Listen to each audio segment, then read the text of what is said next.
Ready, set, go. My name's Aaron. I am the CEO and founder of the National Academy of Athletics. I'm excited to be up here. Thank you for the opportunity. You guys have been sitting a little bit. Can everybody stand up for a second real quick? Come on, that's just real quick. Because you know what happens? You sit down too long, you get a little fuzzy. We can't get fuzzy. Do me a favor. Get your hands empty. I'm going to ask for your eyes. I want you to clap twice for me. Ready? Eyes. Let's get a little energy. Let's go. Eyes. Beautiful. I told you, Greg, I'd get a standing ovation. Yeah. Grab a seat. Let's get started. Clock is ticking. I got to go. All right. To tell you about the National Academy of Athletics, I got to go back. And I'm going to go way back. My dad left when I was 3. My mom was a hippie artist in Marin County, Mill Valley, California in the 60s. And if it wasn't for sports, I wouldn't be standing here today. When I was 7 years old, my mom drove me to the middle school and said, "There's your baseball coach. Go." And she drove off. And to this day, it is still the best thing that ever happened to me because I'm still friends with Coach Islis. He lives about a half hour from me, and we still connect every single month. That's why I do what I do. Now, let's fast forward a little bit more. I ended up playing all the way through high school, and then I left college to work for a guy named John Wooden. You guys know that name? So I was Coach Wooden's driver and demonstrator back in the day. If you don't know Coach Wooden, you don't know the Pyramid of Success, check it out. It's pretty cool. His thing was that success is a peace of mind of knowing you've done your very best. And the cornerstones of his pyramid of success, on the left side is industrious, and the right side is enthusiasm. And here's the deal. If you work hard, but you don't love what you do, you're not going to want to keep doing it. Right, Ty? But if you love what you do, but you're not working hard, you're never going to get anywhere. So that is the premise of what I've done my entire adult life. I was blessed. I worked for the Lakers. My first camp I ever ran was a guy named Magic Johnson. You might know the name. That big smile, and he said, "Win kids, baby. That's how we're going to do this. Win kids." I worked for Bernie Bickerstaff. You might know that name, right? George Karl, Don Nelson. I worked all these pros, and it was great, except the one thing. They were about making money first and kids second, selling tickets to the games, jerseys, etc. You know what I was about? Giving back to those people that saved me, that gave me the opportunity to do what I do. So here's the deal. When I started the National Academy of Athletics, and the last 40 years, I've been doing this. I started the National Academy of Athletics with a very, very purpose in mind, which is to bring recreational sports back to the communities that we serve. This is sad and scary, by the way, so get ready for the ride. Who's got kids? Yeah, here we go. All right, welcome. Glad you're here. Check this out. In the 80s and 90s, 81% of kids under the age of 13 played at least one sport on a team each year. 2025, it's 48% of kids. That's scary and sad. So here's what's going on. Kids are being forced to specialize. They're being told that your only way your child's going to make a college scholarship is to do this, elite club travel.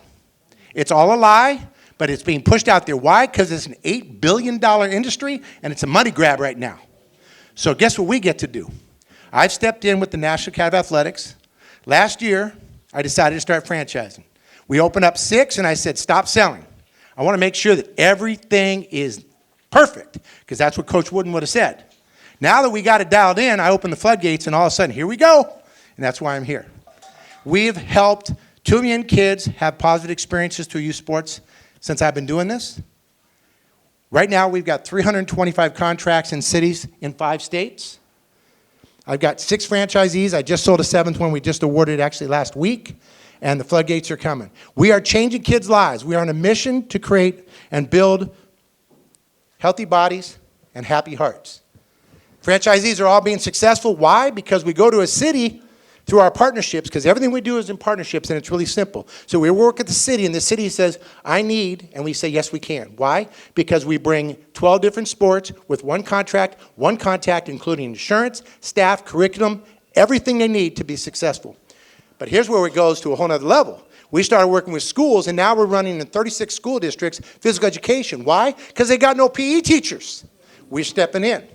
My talk, teach, play system that I developed for how to train kids is now trademarked, and it's so strong, my competitors are coming to me and saying, "Would you please train our coaches?"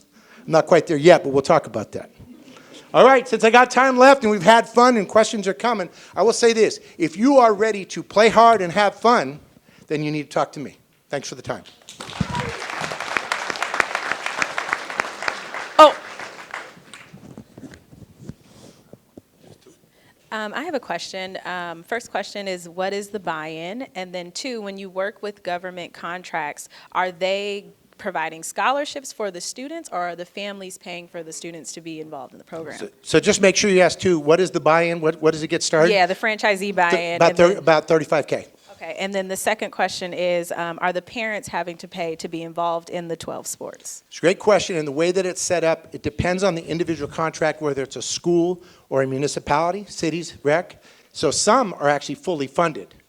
Like in California right now, I mean, we're having 120 kids a week in camp that are funded through the government, and we come in and run the program. Others through schools where the school pays for physical education. It's actually less expensive to use our staff. By the way, I think you got some college kid coming in running PE instead of somebody that don't want to be there doing it. Makes a big difference. In terms of scholarships, we do matching scholarships, but every single contract is a little bit different based on each individual city. The good news is they took all the good stuff out of my brain, and we built an intranet.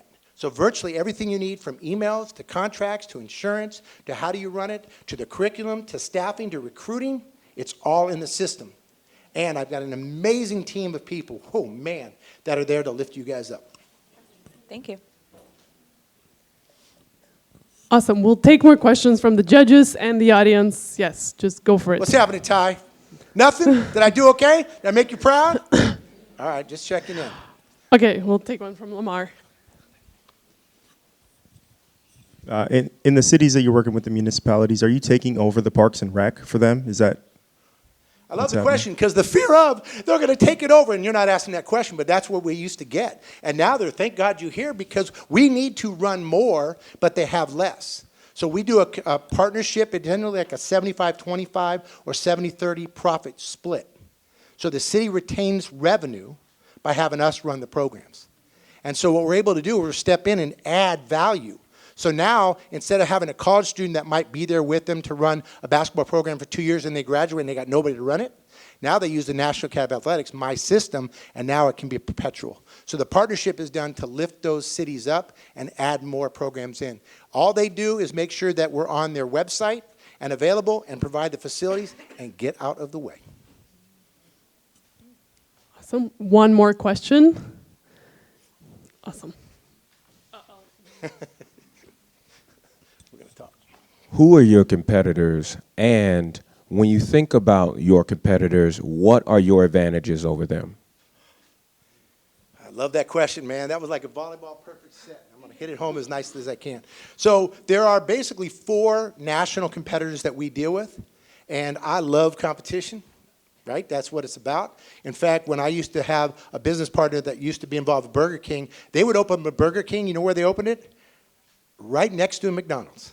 So I'm coming for you, right? So I-9 is a competitor. There's some good news and bad news about both sides of the deal, but guess who's asking me to train their coaches? Oh, by the way, right? Skyhawks is a competitor, and then there's a lot of little competitors. But the reality is what's happened is we have zoomed into the space now. I mean, I could show you on my desk. I have stacks of cards saying, please come here. So that's the beautiful part about it. But the difference, to be honest, is the system that we brought forward and the fact that we are not using parent volunteers to coach, and that's an important piece of it. We train the coaches ourselves. We have a certification program, everything from bully prevention to curriculum to classroom management to all the details. So when the staff walks out there, they're bringing a piece of Coach Wooden and Bernie Bickerstaff and George Carl and Dusty Baker and all the coaches I work with. That's what they're bringing forward.